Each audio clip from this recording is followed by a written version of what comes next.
Hello guys, how are you? I'm Hardeep Singh. Welcome back to your own YouTube channel. IELTS updates and recent exams. For more updates related to recent IELTS exam writing test topics, listening, reading, practice test, and speaking, you got guesswork. Please, guys, participate in everyday listening and reading practice test to achieve your desired band score in your actual IELTS exam. Please hit the like and subscribe button. Press the bell icon for the upcoming notifications. Don't forget like, subscribe and share my YouTube channel and my Facebook page, IELTS updates and recent exams. Part 1. You will hear a radio interview about an upcoming fair. First, you have some time to look at questions 1 to 4.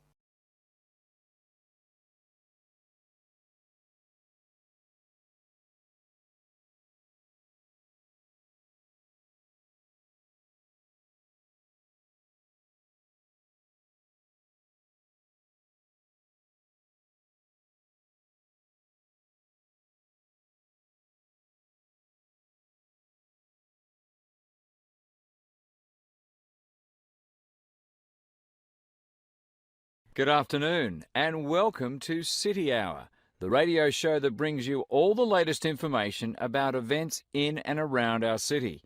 Today we have with us Cynthia Smith, who is heading up this year's City Fair. Cynthia, would you start by giving us some of the basic information about the fair? Where will it take place this year? I'm glad you asked that question because I know most people will be expecting the fair to be at the fairgrounds as usual, but we've had to change the location this year due to some construction work. You know, they're building the new high school in that neighbourhood and they've been using the fairgrounds as a place to store construction materials. So we've moved the fair to City Park, which I think is a wonderful location. Yes, that will be a great place for the fair. I understand that the fair begins on Friday morning with a special opening event. Actually, it won't begin until that evening, but you're right about the special event. Traditionally, we've begun with a parade, but this year our opening event will be a special dance performance. And the most exciting part is that the mayor will be one of the dancers. The mayor is a woman of many talents. Cynthia, could you tell our listeners about the price of admission? What will it cost to attend the fair? We're trying to keep the price down as much as possible. A 3-day pass is just $25, or you can buy a Saturday or Sunday only pass for $15. The opening event on Friday, the dance performance, doesn't cost anything to attend, and we're hoping a lot of people will come to watch that. Before you hear the rest of the conversation, you have some time to look at questions 5 to 10.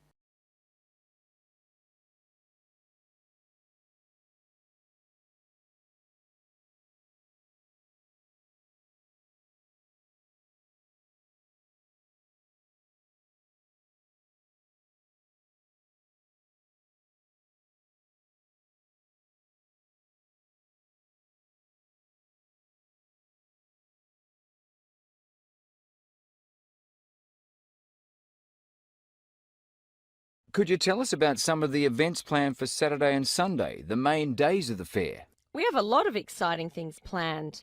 There are a number of events especially for children, including a clown show on Saturday afternoon. On Saturday evening, we've got an event that can be enjoyed by the whole family, a concert by the lake. I'm sure that will be a popular event. Is there anything special planned for Sunday? Yes, a really fun event, and we hope a lot of people will participate. There'll be a singing contest in the afternoon. It's open to everyone at no charge. It doesn't matter whether you're an experienced singer or not. If you've always dreamed of singing on stage, this is your chance. That sounds like a lot of fun. I think it will be. I'd also like your listeners to know that besides the special events I've mentioned, there will be things taking place all weekend. For example, at the food court, international food will be served. You'll be able to sample dishes from all around the world. There will also be special games for children at different locations around the fair. Will there be things people can buy, souvenirs, anything like that? We have a large area set aside where there will be crafts for sale. This will be an opportunity to buy many lovely handmade things and to get to know some of our local artists and craftspeople as well. It sounds like there will be a lot of fun for everyone at this year's fair. Thank you for sharing the information with us, Cynthia. Thank you for inviting me. That is the end of part 1. You now have half a minute to check your answers.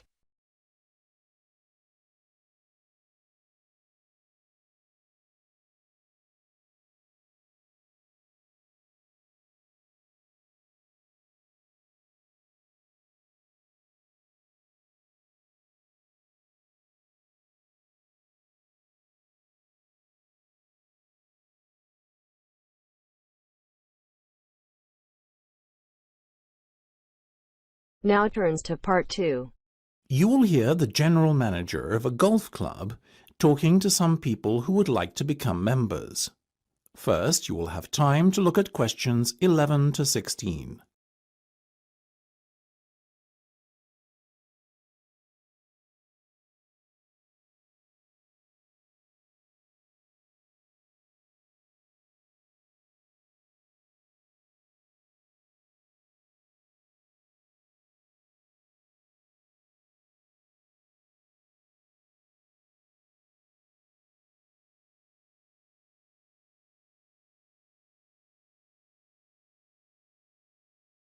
Now, ladies and gentlemen, thank you for coming to this meeting.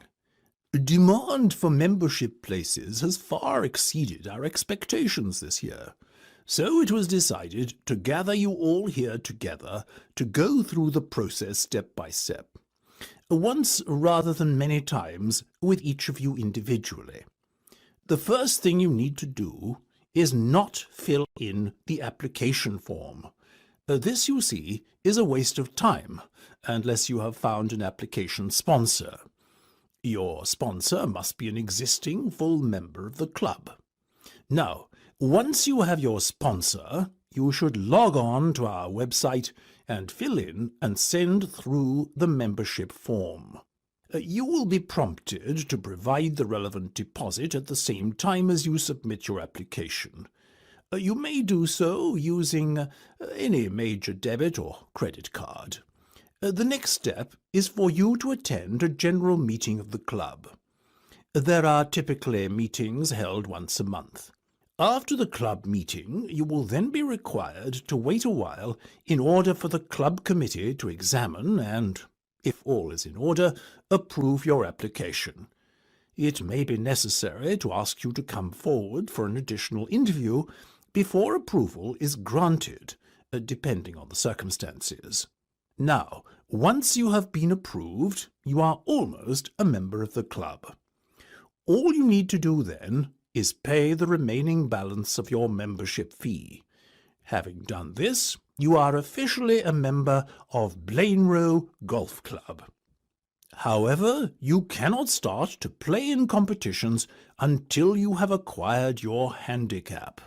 In order to do this, you must send in 3 cards. The committee will then issue you with a club handicap within 7 days on the basis of how you performed in each of the 3 rounds you played. Before you hear the rest of the discussion, you have some time to look at questions 17 to 20.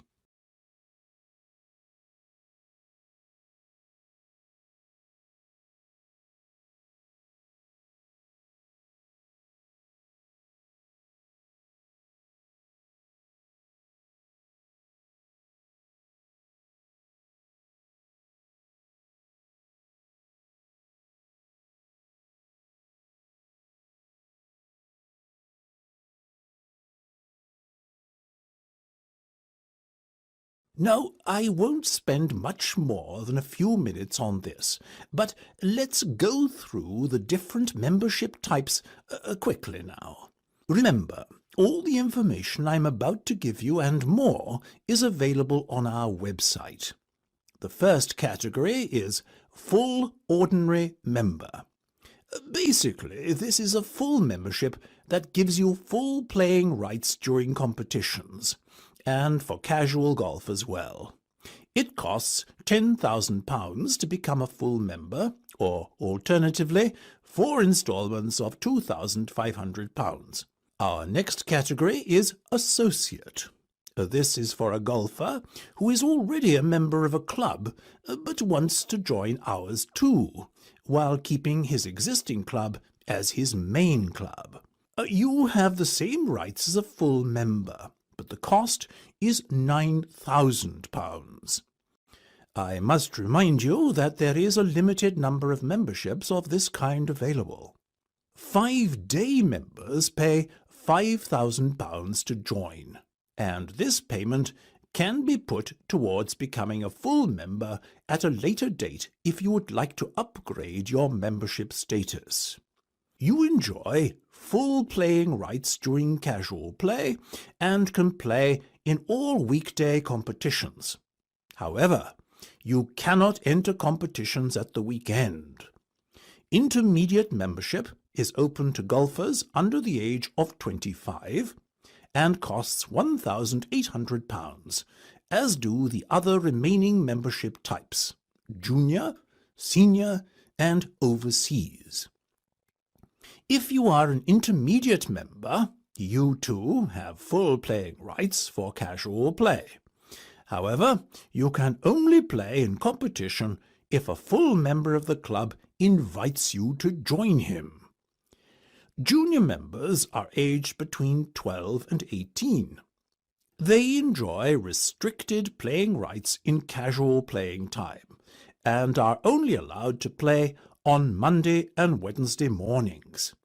They can occasionally play in competitions, but the opportunities to play in this format are severely restricted. Senior members enjoy full rights at all times, and overseas members can play on the course casually at any time, and can enter competitions if invited to do so by a full member of the club. Now, That is the end of part 2. You now have half a minute to check your answers.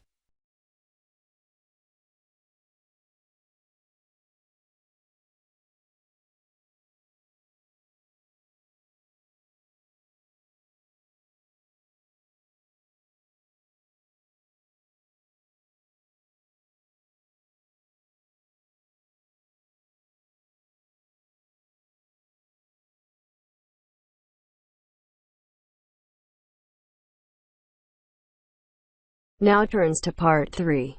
You will hear a radio program in which the speakers discuss the importance of looking after old people in winter. First, you have some time to look at questions 21 to 24.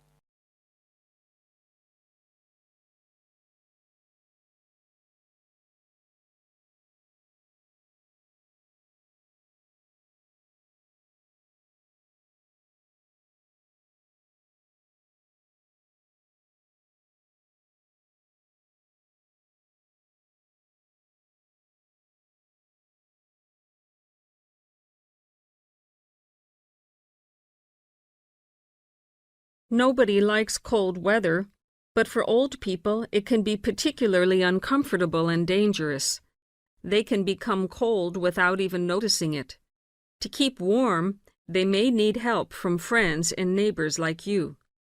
To find out how we can help, we've invited a representative from the Social Service Department at the Town Hall to talk about the Winter Warmth Code campaign. Mr. Hastings, can I first ask you why it is so important to keep an eye on elderly people during cold weather such as we've been having lately? Yes. There are two main reasons. First, the old suffer from the cold more than the rest of us. They're not as active or strong as you and me, and it's harder for them to keep warm. This can lead to all sorts of complications. They have less resistance to infection. The quality of their lives is badly affected, and in extreme cases they may need to be hospitalized. According to the newspapers, old people are actually dying of the cold. Is this true? I'm afraid it is. I said before there were two main reasons why we should keep an eye on old people. Well, the other major problem is that so many pensioners cannot afford to heat their homes properly. Before you hear the rest of the talk, you have some time to look at questions 25 to 30.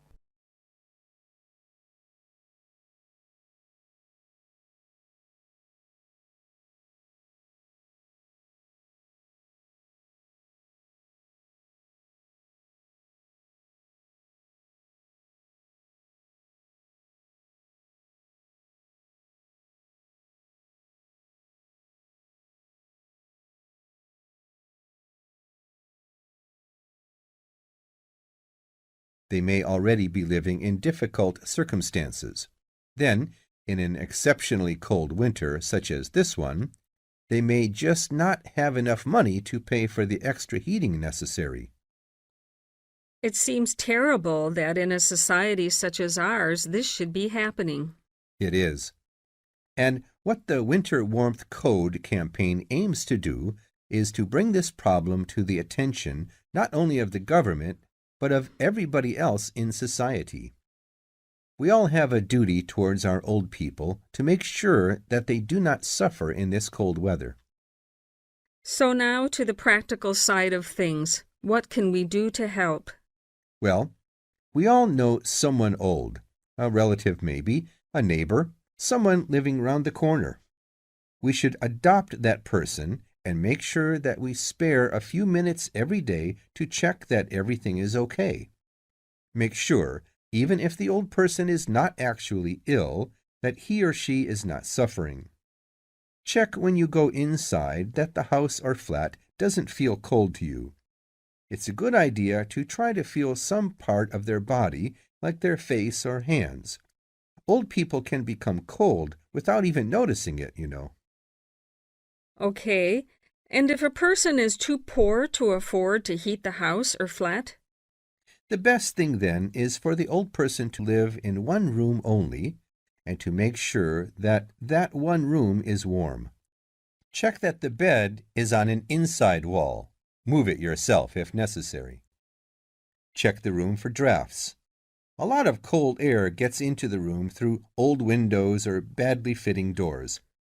Is food important? Yes. Make sure that the old person is eating well. You could help by cooking for them or doing the shopping. Remember, a good hot meal a day makes a big difference. Also, make sure that they are well dressed. Old people need to wear more layers of clothes than we do, particularly at night. One last question, Mr. Hastings. Is there nothing the state can do to help? Oh, yes, indeed. Contact your town hall to find out about local organizations already involved in this kind of work.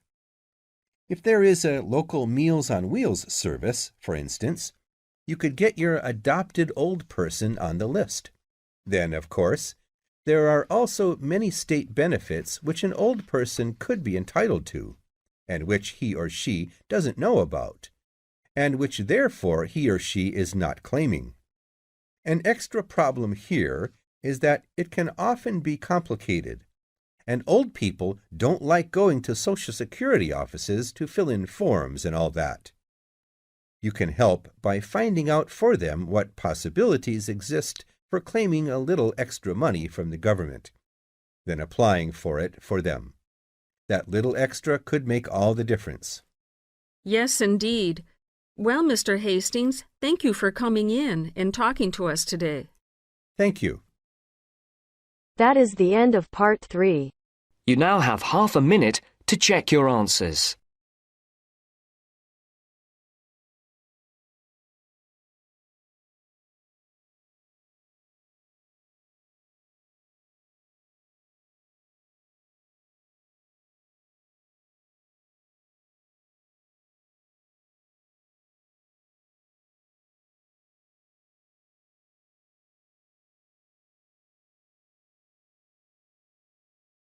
Now turns to part 4. You will now hear a speaker talking about student loans. First, you have some time to look at questions 31 to 40.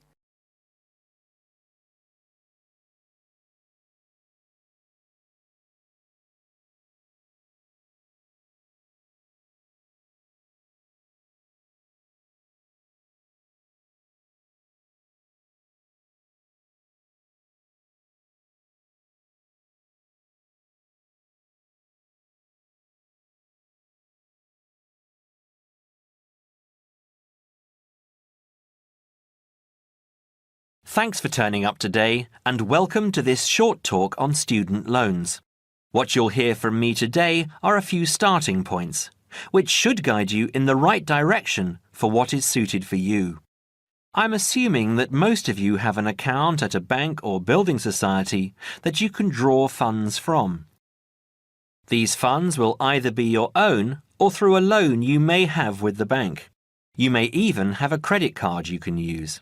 If you don't have a bank account, I suggest you open one with one of the major banks. It's the best option as you will find major banks have more outlets. Within the city and in close proximity to the university are HSBC in City Plaza, Barclays in Ragdale Square, National Westminster in Preston Park, and Halifax in Hope Street. At this stage, I just want to inform international students that not all the services available for resident students will be available to you. As international students, you need to provide documentation stating that you have funds available to see you through the duration of your study. Different banks have different policies, so search out the one that will benefit you the most. You will also need to provide a photocopy of your passport and certification of your enrolment in the university. The most common way of taking out a student loan is either through the university or through a banking institution. If you decide to go with the university, again, you need to supply certification of enrolment and passport if you're an international student, or if you're a resident, you will only need the enrolment details. One word of warning is that you need to be clear on the interest you will be paying on your loan. The interest level through some universities is almost as much as the loan itself, so if you borrow £10,000, you might have to pay back close to 20. Also, with student loans through the university, you have a limited time to pay them back, and this time is not flexible. You might have only 1 year. You might have 5. As I said, different universities have different policies. This university, for example, has an interest rate of 23.5%. It's quite high, but not as high as many of the other larger universities. The other option is to take out a loan through your bank. You will find that most banks will have lower interest rates than the university. They average roughly between 14.5 to 18.5%. Banks also give you an option of over how many years you want to make repayments. You can basically choose to pay it back in a year or in 10, even more if you are finding it difficult. Make sure you have an account with the bank you decide to go with. Either a current account or a savings account is enough. With either of these accounts, you can use your card to make withdrawals and deposits from automatic teller machines at any time, and make payments over the internet if you choose. You can also use Maestro, one of the systems which automatically take the money from your account at a time that you have specifically stated, and deposits it into a nominated account of your choice. You might decide to have £150 taken out each month, and each month this is what will happen. Also, check what fees apply with what services. Some services are free of charge, but they are few and far between. OK, so that's all from me. If there are any questions related to what I've covered today, please raise your hand. That is the end of part 4. You now have half a minute to check your answers. So guys, don't forget like, subscribe and share my YouTube channel and my Facebook page, IELTS updates and recent exams. For more updates related to recent IELTS exam writing test topics, listening, reading, practice test and speaking, you got guesswork.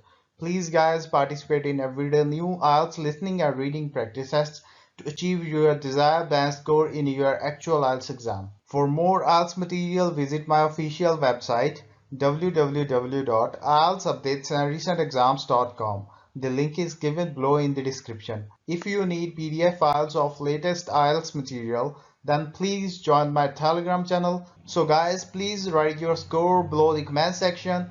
Again, thanks for listening. God bless you all guys. Stay tuned, stay safe.